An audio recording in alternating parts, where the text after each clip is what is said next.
We are very pleased that you could join us for this session.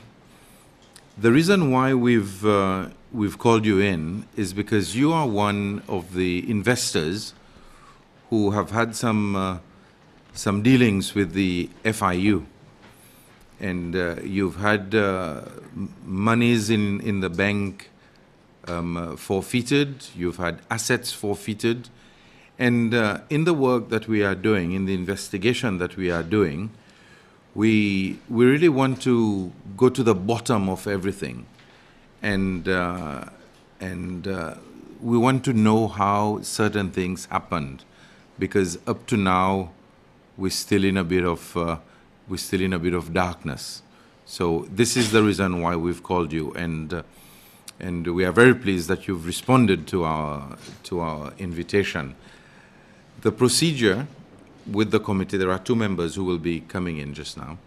The procedure will be that you will take an oath to tell us the truth.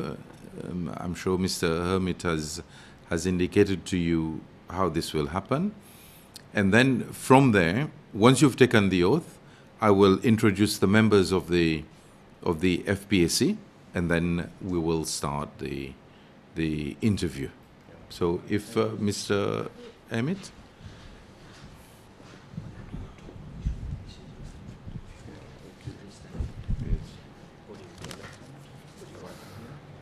So I swear to tell the truth, the whole truth, nothing but the truth, so help me God. Thank you very much. Be seated. Yes. Mr. Hako, the committee is made up of Mr. Ahmed Afif, who is the vice chairperson of the committee, Honorable Ferrari, Honorable Charles de Kumamo, who is also the leader of government business, Mr. Churchill Gill from Prale. I'm sure you bump into each other from time to time. Honorable Mondon and Honorable Pilet, who will be joining us. Okay. With the way we're going to proceed, Mr. Afif will lead the interview. He will ask you certain questions.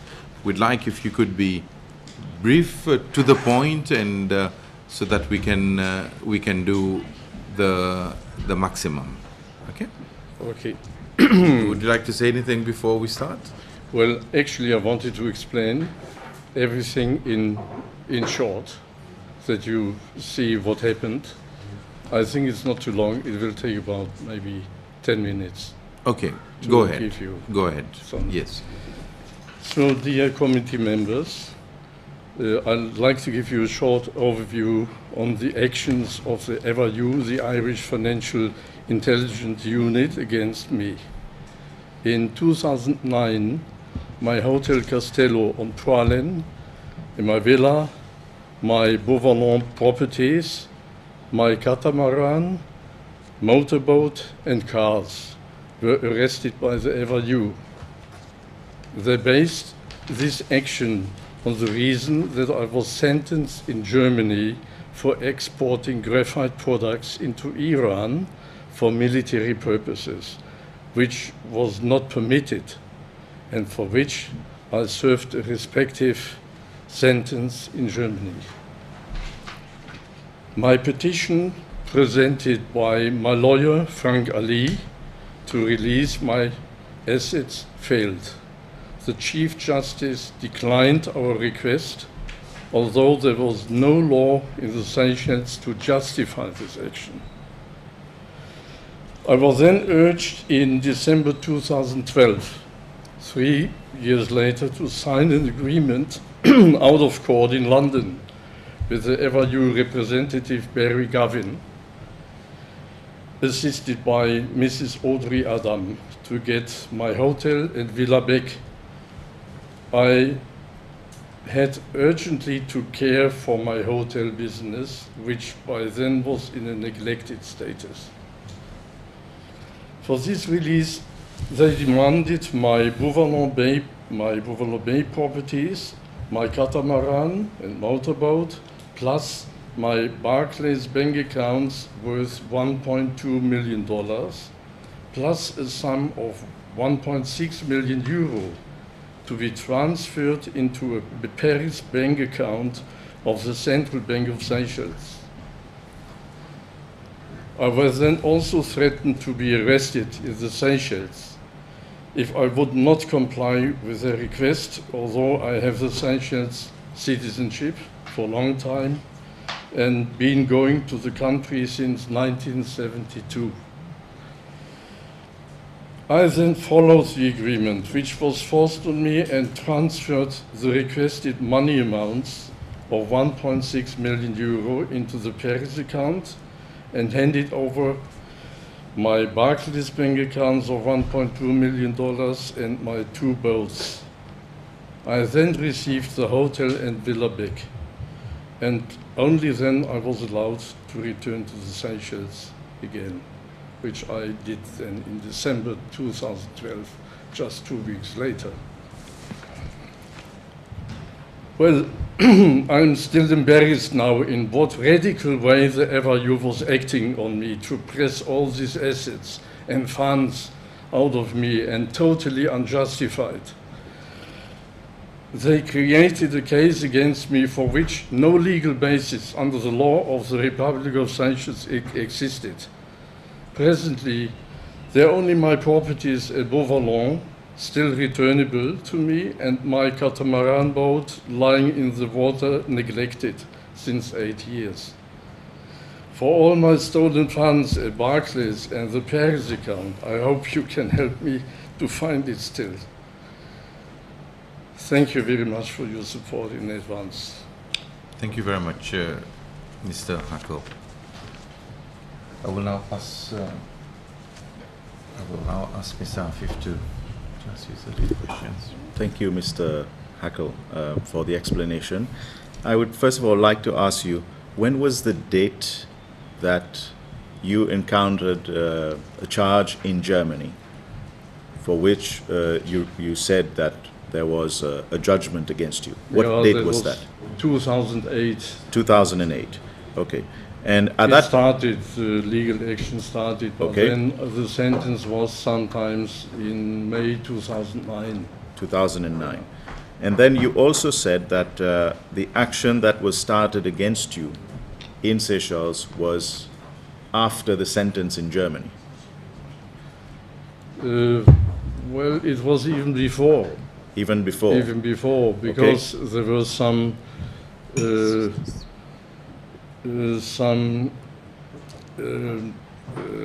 of those investigating people coming down to the Seychelles, and they contacted the FIU. That was then why the FIU started also to take action, because they learned of this case. So when you said investigating people from Germany, yes, coming to contact the FIU in Seychelles, yes, okay. So when you were notified by the FIU in Seychelles that action was being taken against you, under what act did they tell you that, and what law or what crime did they tell you you had broken? Well, I cannot name exact the kind of law, no, because it's all in the documents which I have given to you. But in a general description, what was your crime that the FIU said, what was it that you had done wrong? Well, they based it on the sentence in Germany that I illegally transported graphite products into Iran, which I even did for civil purposes. But it was a dual-use good, which also could be used for military purpose. Because I didn't ask for sanctions, because I had supplied the graphite items for more than 20 years already to Iran, and never anything was wrong. But then there was some sanctions going up, and I didn't follow the sanctions. That the FIU, this case, they took up, and then also, well, connected with this, they charged me for laundering money. And of course, I transferred money into my Seychelles bank accounts, partly from my private assets They were taxed anyway. Then also from other business activities, but also from Iran. The money which was paid to me, I transferred to the Seychelles, but all this money was taxed. And there is also a certification from the finance department in Germany that everything has been taxed and there is no demand on my Seychelles accounts, so they were legal. Now, this money was legally deposited. So in other words, there was in Germany what they felt was something that had gone wrong against their laws. So in Germany, they had accused you of having done something illegal in German laws, and you had paid the price through a court. Yes, yes. In Seychelles, you had broken no law. No law, no. Now, when the FIU then seized your account, it was, from what I read in the documents, under the proceeds of crime. So they took your boat, they took your land, they took your hotel, and the bank accounts. What was the next move that they said to you? What did they ask you? Well, then, because we could have continued with the court cases. Now, we could have gone to the Court of Appeal, but then I was warned by my lawyer it could take another 5 years to finish this case. And during the 5 years, I wouldn't be able to come back to the Seychelles and to look after my assets, the hotel specifically. The hotel was just 2 years on the ground. It had just started and it needed attention. So they offered, okay, we make it short, and this also was a recommendation of my lawyer, to have an agreement made out of court. Was this something that you agreed to? I had to. There was no other way, because then my lawyer told me then in 5 years' time the same judges would be on the board like what they decided before already, and they would give me the same answer. There were 9 points presented by Frank Ali, which said there is no justification to take my assets. There were 9 different points even, and they were all rejected. Not even one was, even if there was one being accepted, they would have agreed, and the case would have been cancelled. But, well, it was the Chief Justice, Matilda Toomey, she declined everything, each point. So when the FIU came to you, and they told you, look, we have your account, we have taken in all your assets, and at that time they were also acting under the proceeds of crime. What did they tell you was your crime? Well, they didn't tell me anything anymore. So they didn't say that you've done any crime? No, they just wanted to have an agreement. And we were meeting in London then. So they didn't say that you were doing drugs or you're doing money laundering or anything like that? No. Nothing? No, nothing. Who was the officer that you dealt with at the FIU? It was Barry Gavin. Barry Galvin. And, well, assisted by Audrey Adam. Audrey Adam. And there was another woman from the tax department or finance department, or maybe from the central bank. I can't remember her name anymore. Okay. And how many meetings did you have with them? 2. 2 meetings. Were they in Seychelles? No, I couldn't go to the Seychelles. They would have been arrested me. They even threatened me in London. If you don't sign this agreement, any time you enter the country, we put you in jail. They will put you in jail even if they have no crime against you? Yes. And they didn't even tell you what the crime could be? No, they didn't discuss my crime any longer. So do you feel that they were actually blackmailing you? Exactly. That's the right word. What date was the meeting in London? I think it was the 6th of December 2012. 6 December 2012. And the second one? And it took 2 days. Each day we discussed 6-7 hours to come to some conclusion. Give us an indication of what the discussions were. Were they pushing you and saying, give up this, give up this? What was the discussion? Well, it started very funny because I had my 2 lawyers with me, there was not only Frank Ali involved, but it was also Basil Varro. And Basil Varro actually did the negotiations. Frank Ali stayed away, and Basil Varro started the discussion, and he just asked, how much do you want? For me, it was a bit frustrating. How much do you want to keep? No, how much is Barry Gavin? How much is FIU wanting? What kind of money? They were only talking about money. And of course, about the property at Beauvalon, there are 2 properties. And he just asked them, what do you want? But Not me. Was he acting for them? No, for me. Yeah, He was acting for you. Yes. So that was the only question, what do you want? Yes. Yeah. What Then was it started with, then they explained me what the hotel is worth now. They estimated the value of the hotel and of the villa. And then they said you have to pay at least 70%. How like that it started. I should pay 70% of the value of the hotel and the villa to be returned. Of course, well, they estimated the hotel to be between 5 and 7 million. I don't remember exactly. And I should have paid them 5 million. So what was your reaction at that time? Of course, I was depressed. My son, he was around as well.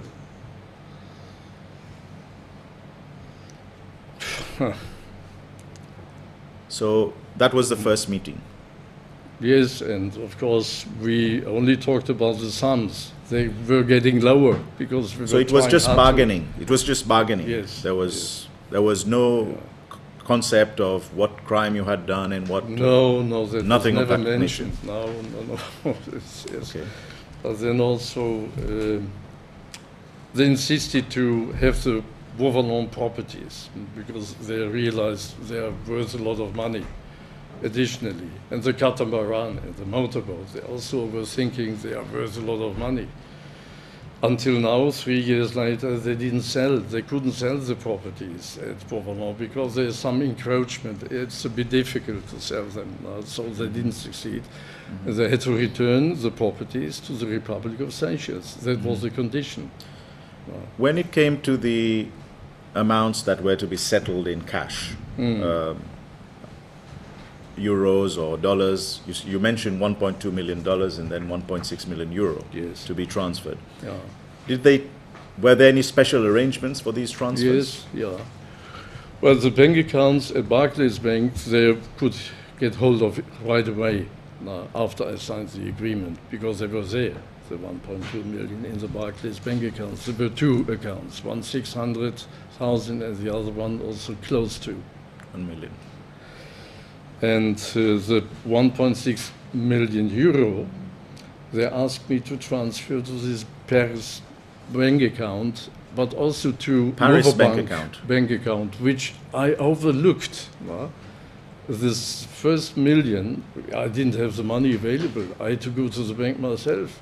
I have 1 million still in my bank account, in my personal, but the rest of the 600,000, I had to get a loan from the bank to pay it. So I transferred 1 million first, and 3 months later, 1 million euro? 1 million euro.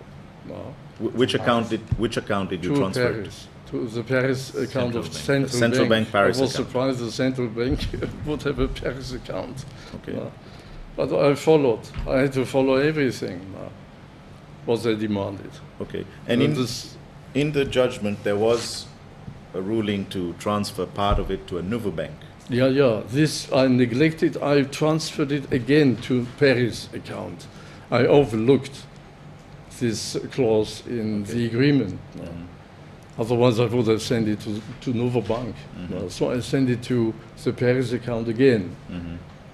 But this was fine for them. They didn't complain about this. No, they accepted it. I transferred it 3 months later, plus interest. They charged me even for interest for late payment. No. Yeah. Did they suggest any other arrangements to you? Yes, I should keep quiet about this deal. I shouldn't talk to anybody about it. I shouldn't mention it in the medias, in any media. Did they tell you why? they didn't want you to talk about it? Well, they didn't explain me why, but there's an obvious reason why they wanted me not to talk about it. Otherwise, they were also threatening that, well, first they insist they could talk about my case freely. Then, if I would counter their comments anywhere, I would have to ask them first. I would have to present them first what I want to say. It's also a bit funny. Mm-hmm. Did you try to explain to them that you have, you've had a problem in Germany, but you have a letter from the tax people in Germany that everything's fine, you've done nothing wrong? Yes. Did you try to plead your innocence with them? Yes, well, I presented this long time before with all the petition. They had read the petitions. They knew what's going on. They knew that they were on the wrong side. And I didn't have to explain them again. Now, of course, I told them, this is not a good meeting here in London to be here, but I had no other chance. And did you feel when the case was brought to the court in Seychelles that the court was receptive to listen to your case and to understand, because you didn't come but your lawyer was here? Did they try to understand? Was there any indication that there was a crime that had been committed, because it's Proceeds of Crime Act that they took you? Yes. Did they mention the name of the crime in front of the court? Well, I was not here, so I don't know what happened. My son was around. He was listening when Matilda told me he handled this case. But he couldn't, I don't remember what he explained me, that's too long ago.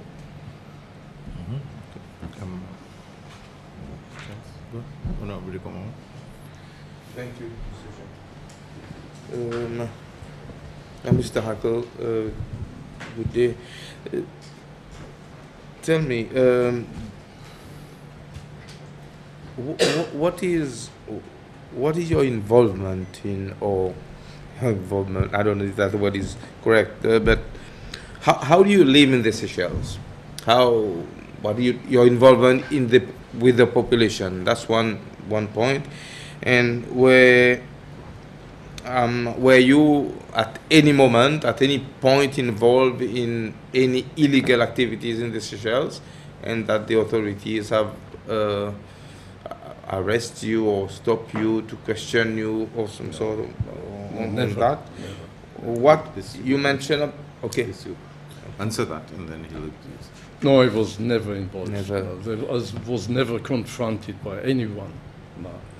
Because since I arrived here in 1972 as a very young guy, I acquired my first property at La Digue, and with a partner, I started to build a hotel. And after the restaurant was finished, it was burned down, on purpose. I don't want to mention the name now. I know who it was. It was very disappointing, of course. Still, I didn't lose my faith. It was always my dream to do something on a tropical island since I was a child. So after that, after 1972, even before, you see, in 1972, the same year, I acquired the plantation at Anskelan, 17 acres. And, well, I had a partner again, because as a young man, you understand, I didn't have the finances to develop, so I had to seek for partners, and I found them. But also these partners, sometimes they disappoint you. So the plantation was run by my partner, German partner, and his promise to build the hotel at that time was not realized. And then he just was looking after his own interests. He was running the plantation. He was simple in this regard. And then he influenced even the minister, it was Jacques Odol, to confiscate the property. So my plantation was confiscated in 1989 completely in the interest of the Seychelles. That was the letter I received in Germany. And then before there was some not very good times. Since 1984, for 10 years, I stopped going to the Seychelles because I didn't see the good future in further investments.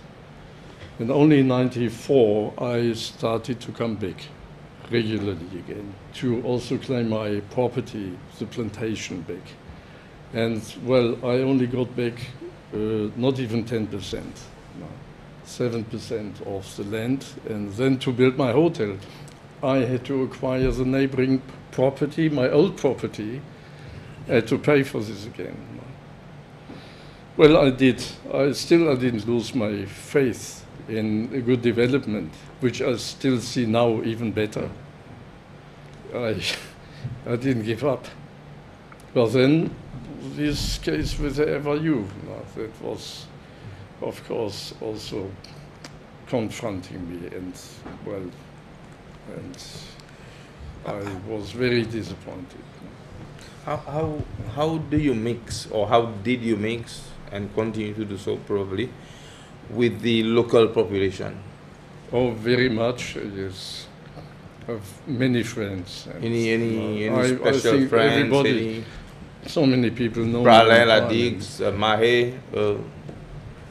On Pralin, of course, I have my most links, and on Mahe also. Well, there were so many connections I established over the years, also with the government, starting with James Mankam.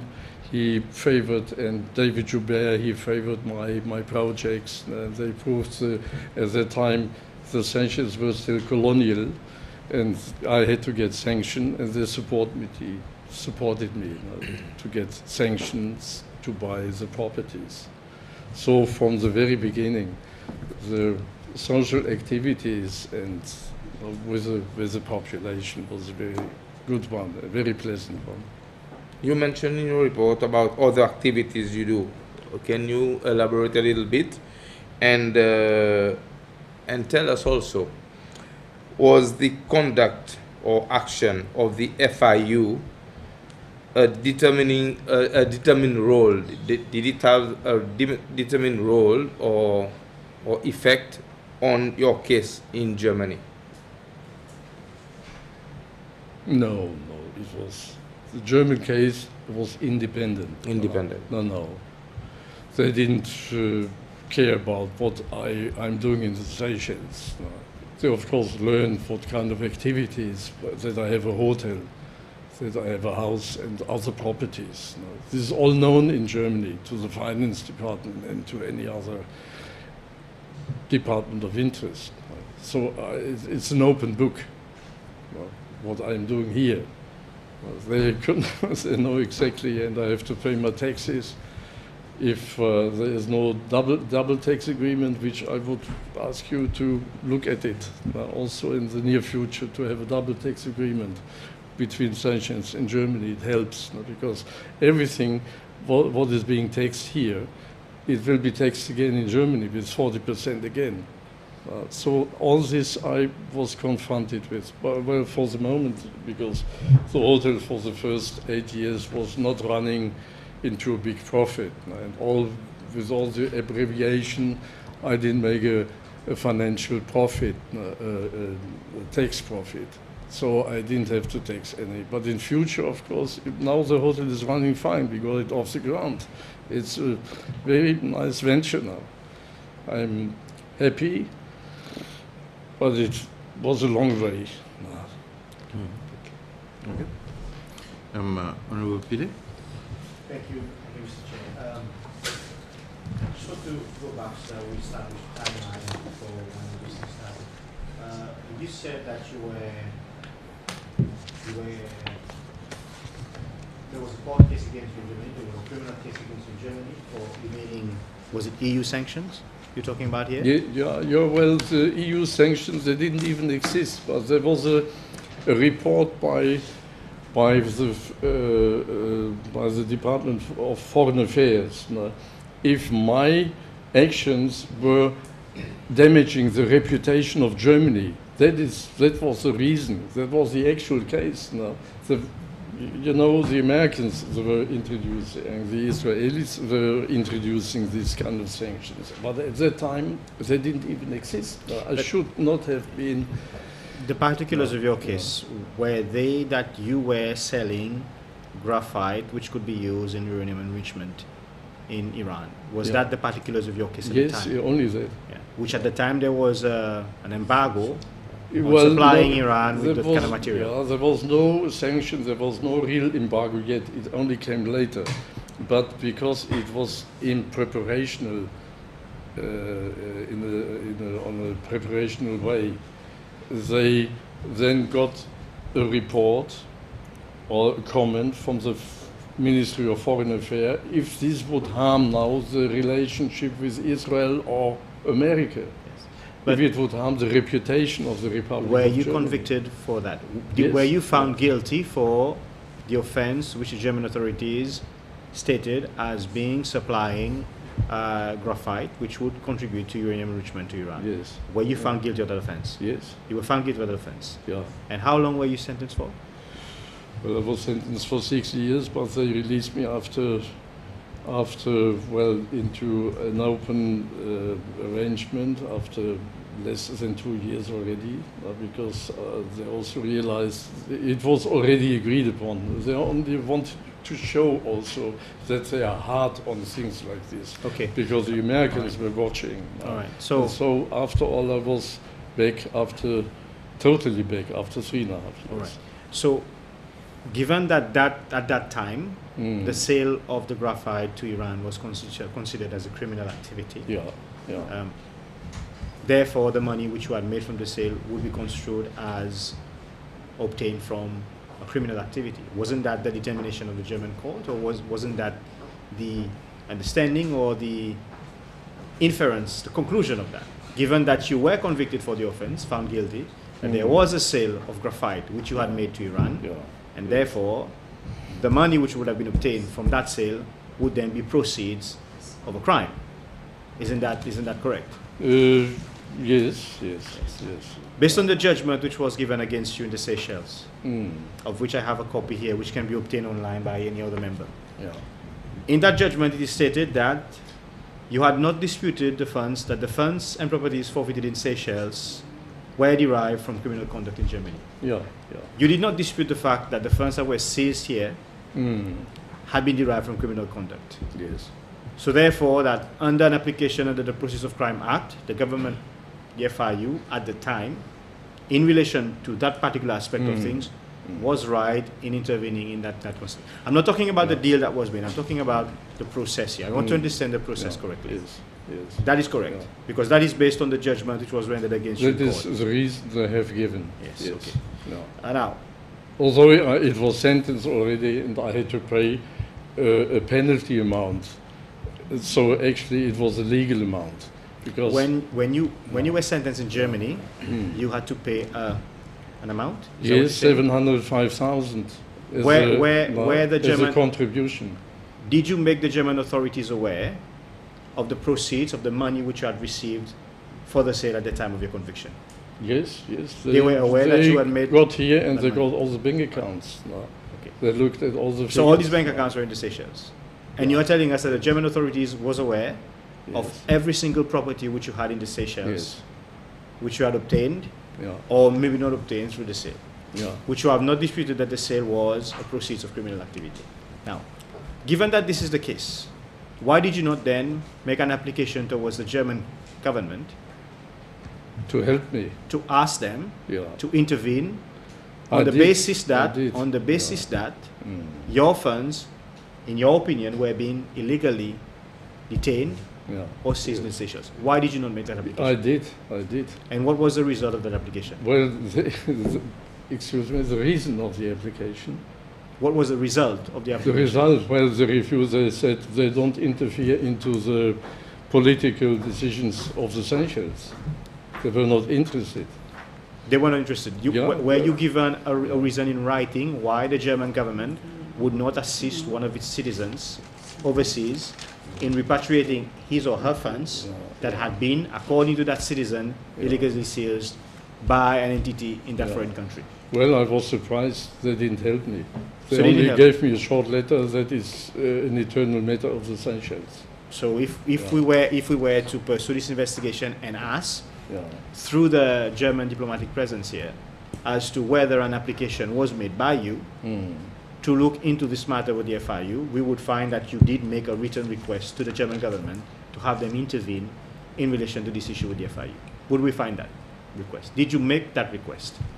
Well, I can show you my correspondence now.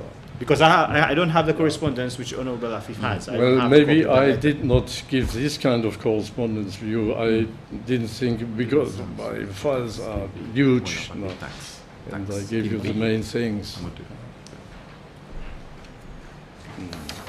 All right. So it's the first time that I'm seeing this, the tax which you have paid. Yeah. Okay. According to this document, you had paid 642,000 euros of taxes, and this is in relation to Germany. Mm. Now, I want to go back to your court case which you've mentioned. Yeah. Okay. I haven't touched the settlement issue yet. Mm. I'm still on the on establishing the whatever. Why is it then that you didn't dispute that the properties you had obtained here in the Seychelles were not part or were not related to proceeds of crime?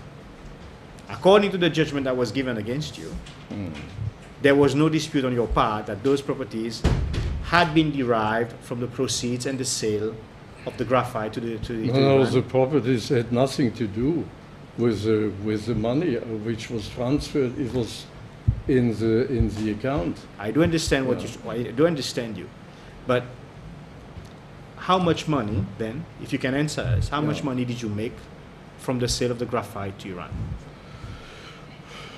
Maybe about $900,000. So you made $900,000 from the sale of graphite to Iran, Something like this. Yes, I don't know and exactly. this was made clear during your trial in Germany. Well,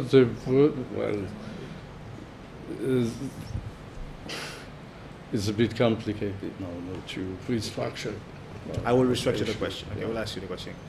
When you were accused and convicted of the offense in Germany of selling graphite to Iran, which was in breach of the sanctions at the time, which had been established, at that time that constituted a crime. Yeah.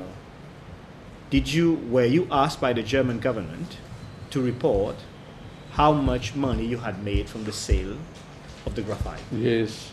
And how much money had you made from that sale? This I cannot remember properly. I would have to look at the papers again. So you can't remember how much money you made from the sale of the graphite for a crime which you were convicted of in Germany? No, well, that's 9 years ago. I have to look at the papers first. No. How many crimes have you been convicted of? I would suppose that would be the only crime you've ever been convicted of. Well, in connection with the graphite, yes. So have you been convicted of other crimes in connection with other issues? No, only for graphite. Only for graphite? Yes. So I would imagine that being a person having been convicted for the very first time of one crime, Yeah. for selling something for the very first time in that area, I would remember that amount for which I was convicted. That was 9 years ago. 9 years The ago. whole amount which arrived in the Seychelles was about $1.5 million. But part of the amounts arriving here, they were from my own assets because I also deposited money. But how- It was taxed already. I understand you, but how could you then prove to the FIU here that the money you have transferred here were derived from your own personal funds and not from the sale of the account, from the sale? Well, it was seen. They could have seen it on the accounts. They looked into the accounts. Yes, but the issue is, if you said they could have looked at the accounts, Yeah. the fact that you did not dispute in your judgment that and I will read part of the judgment, read it to you. The appellant has not disputed that the funds and properties forfeited in Seychelles are derived from his criminal conduct in Germany. By criminal conduct here, I'm thinking they mean the sale of the graphite to Iran. Yeah.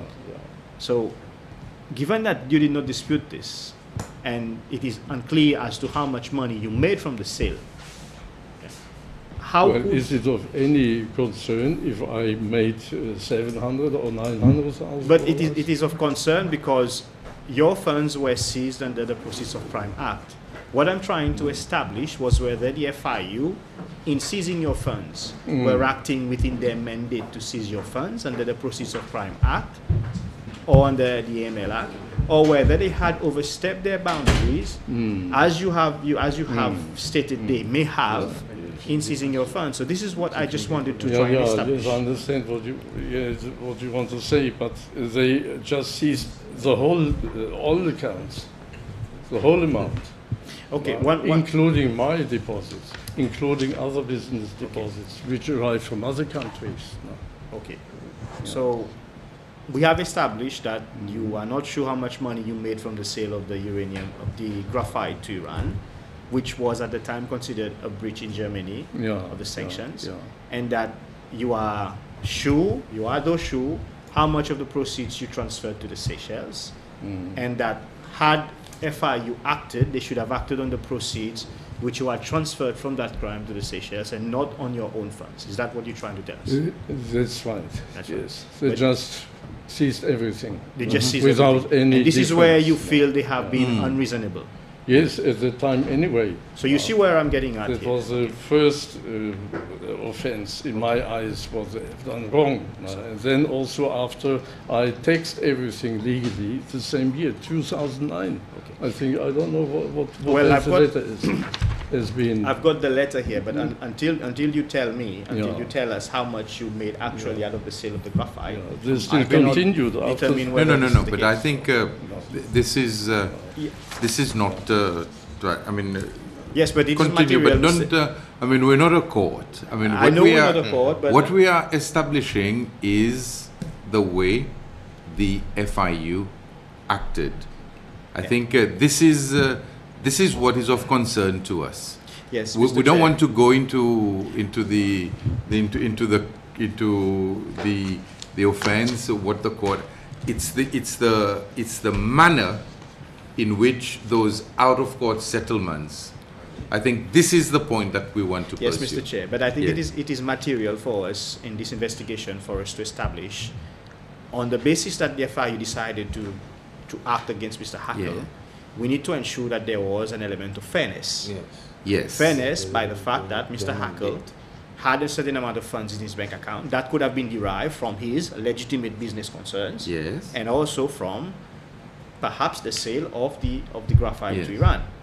And in that respect, I wanted to establish to the committee that had Mr. Hackle received or transferred 900,000 euros from that sale here, it is that amount that should have been the subject of the proceeds of crime. This Fair. is what I'm trying to establish. But Thank you. additionally, they also confiscated my Beauvalon properties, which were legally paid in Germany to the previous owner. There was no money arriving from the bank account. Then they also confiscated my villa, which I built 20 years ago. And they confiscated my catamaran motorboat, which I paid in cash not even long before. No. They just took everything they could get hold of. Luckily, they didn't find my other properties at La Digue or in my other one in the south of my. I was lucky. They were looking for everything to confiscate. Well, I think I'm not speaking for the FIU, but maybe because you are unclear as to how much you made from the sale, then everything was assessed as being part of your property and therefore as derived from that. But one thing I would like to go back to was the way in which the settlement was done. When you were doing the settlement at any time, did you contact the German equivalent of the FIU, which would be the Financial Intelligence Unit of Germany, or the equivalent of that? Did you contact them to say, look, I've already paid my taxes in Germany and I've got this entity in the Seychelles doing this? Did you contact them at all? No, you see, I was disappointed on the answer previously when I asked them for help. And so you didn't bother to go back to them? Diplomatic help. They declined. But that is the German way sometimes, unfortunately. It happens in other countries. If you go to a consulate and you seek for help, you hardly get it. No. It's not a good way. They want to keep out of problems to get involved. So given in the manner in which the settlement was made, would you say that it was at one point in time, because it was a bit difficult for you to reconcile all the businesses which you had and what had come from where in terms of the properties which you had acquired here in the Seychelles. Do you think that proved to be a difficulty in your case, or do you think that the FIU was just acting beyond their mandate, in your opinion? Because, of course, they exaggerated completely. So if the FIU had asked you if you could explain where you got, say, the $1.5 million on your Barclays bank account, you could have explained where you got that money. Yes, yes, of course. And you had a way of explaining the FIU, they looked into my bank accounts, in my sheets. They knew exactly which amount came where from. Okay. And just on a final note, when you met with the team in the UK, was it in the UK? Who led the negotiations on the part? I mean, there were other people present, but who was the lead on the side of the FIU? Well, the Barry Gavin, of course. Thank you, Mr. Chair. Okay, Honorable Ferrari. One question, Mr. Hackle. Morning. I just wanted to read from the judgment the sentence which says that you should not directly or indirectly make any public comment or subscribe to any media publication or give any interview for media purposes on this case. Why do you think that the FIU would insist that this would be in the judgment? It's very in fact, obvious. that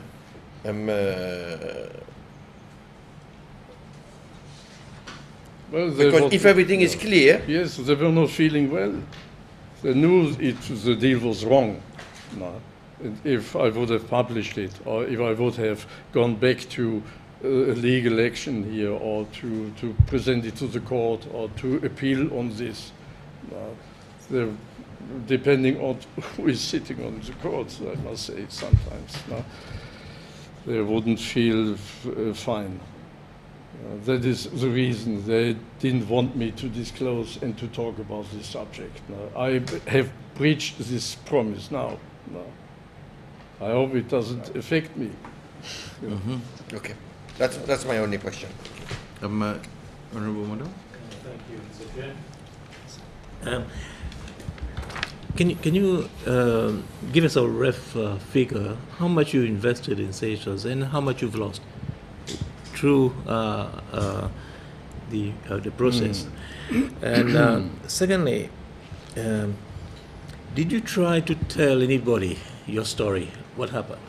Yes, of course, with friends I shared my experience. You never can disclose it. Okay, only to over the time. only to your closest friends. So nothing to the public. Was there a reaction from the FIU at any point in time? No, they never learned anything which I shared, information I shared with my friends. Okay. I also was, So be careful. So My son told me to be careful. Yes. So my last question is, who made that call for the out-of-court settlement? Was it from your side, your lawyer, or Yes, from your side? the lawyer side, well, that was Basil Varro and Frank Ali. I think it was more Basil Varro that he offered me, that he asked me, okay, they are ready to talk to you and to come to some agreement, otherwise it will take another 4 or 5 years if you go on appeal again. And you said that you had the feeling that you were being blackmailed. At that time, did you have that feeling when you were discussing in London about your case? Did you have the feeling that you were being blackmailed? Very much blackmailed. No, I had no other. What made you? No. What made you think that you were being blackmailed? I had to at that lose time? my hotel. I had to lose my villa. I had to lose the Beauvalon properties and other things. And then I had to calculate. I rather pay 1.6 million euro plus the bank accounts I couldn't get hold of anyway. I had to compromise on this. So an extra 1.6 million euro. I had to render them. But then after they even came, no, we also want to have the Beauvalon properties. They're also a bit worse. I had to agree to everything. They were just insisting. Otherwise, you can't go to the Seychelles. If you arrive here, you will be jailed. Okay. So, how much, a rough figure, how much you invested in Seychelles and how much you've lost? I invested so far about 6-7 million. Dollars? On the whole, Euros? No, euro, yes.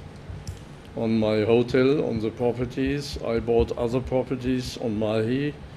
And so in total it comes to, with the investment, with the hotel buildings, it comes to this amount. And your total loss?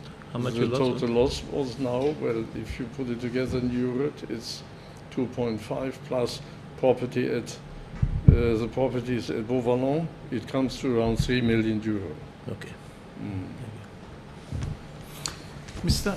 Hackle, the one thing which is of interest to us is the way the FIU has been functioning, and so far we've had a number of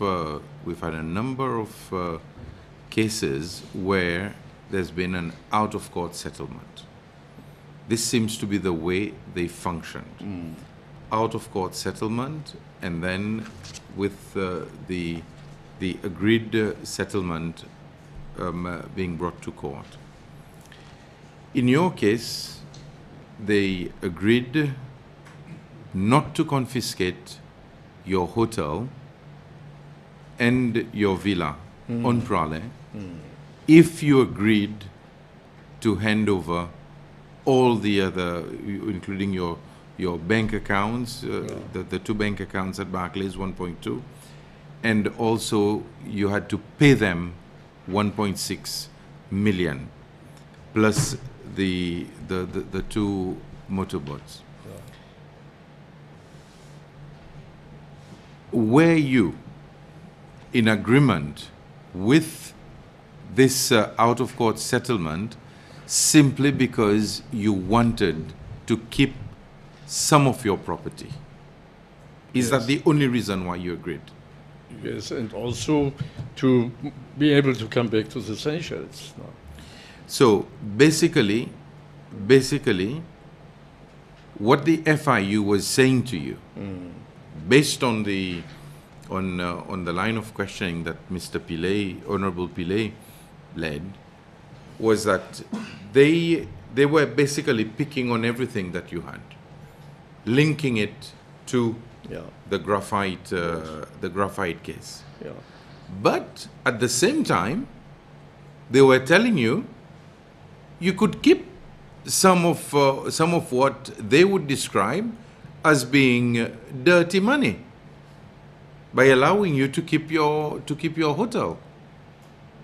And in that, I find a big contradiction, and this is also part of the exercise that we are seeing, that there was no real method based on law in which they were functioning. Because if they were saying your money was proceeds of crime, they could easily have brought a case against you in court to say, here we have Mr. Hackle.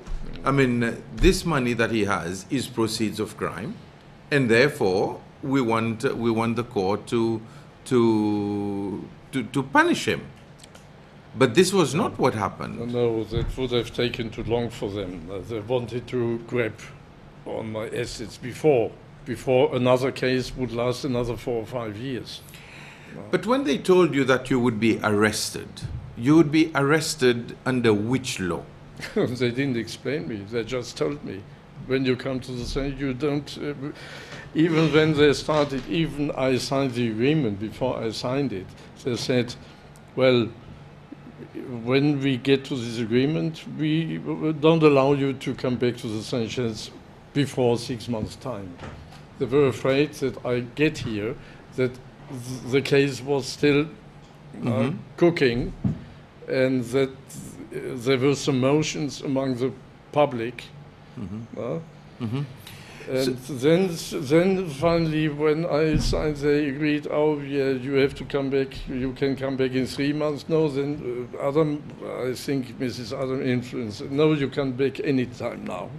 So they were playing around on this. Because the FIU is not the immigration department. I mean, I want to establish some of these That's things. what I also learned from my other lawyer. And he also said that they couldn't arrest you when you get here. Well, of course, they did everything. It was a government in the government, the FIU people. They just did what they wanted. They have done it to other people, arresting. I don't know whom, but I learned about other cases. And of course, I was afraid of them, even against legality, to arrest me then when I get here. So I didn't come. And that was another point to compromise and to sign the agreement. What would be justice for you, Mr. Hackle, in your case? You see, we cannot sue FIU. They are far away now. And the justice, I would like to have some money back. Maybe I doubt I will get anything back. It might be lost in all the bank circulations.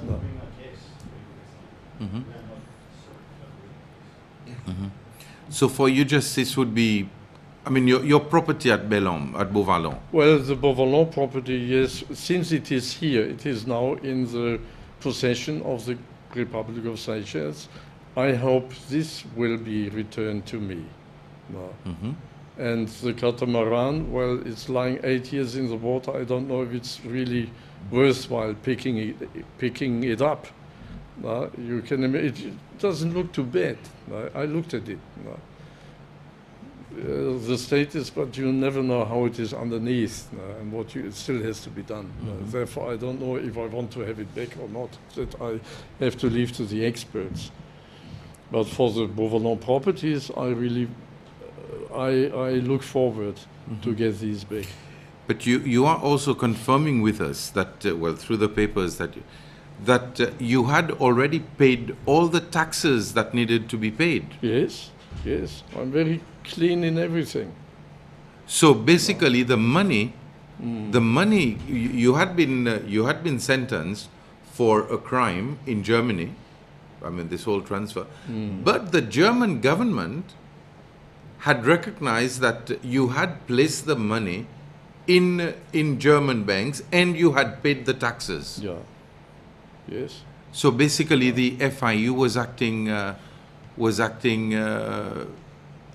yes. as a sort of international, as a world policeman, telling you that you did a crime there, and therefore we can confiscate anything that you have here. This is what they did. One small question, Mr. Hackle, if you don't mind. I am looking now at records of the FIU, and you would have paid the €1 million on the 20th of December 2012, or around that date. Yes. And 3 months later, in March 2018, you would have paid the €600,000 Plus interest. plus interest, because I see amounts here to the extent of 611,000 euros. Yeah. Okay, 11,000 euros would have been the interest, but these were received in 3 amounts. Can you confirm that you paid the 6,000 euros in 3 different amounts, or was it one amount? I think in 2 amounts. Two amounts. Yes, I think there were 2 amounts. Okay. Yeah. Okay, and I just wanted to clarify this. Thank you. Okay. Okay. Mr. Hackle, thank you very much for sharing your experience with us. It is in a sense sad that this is what you had to go through.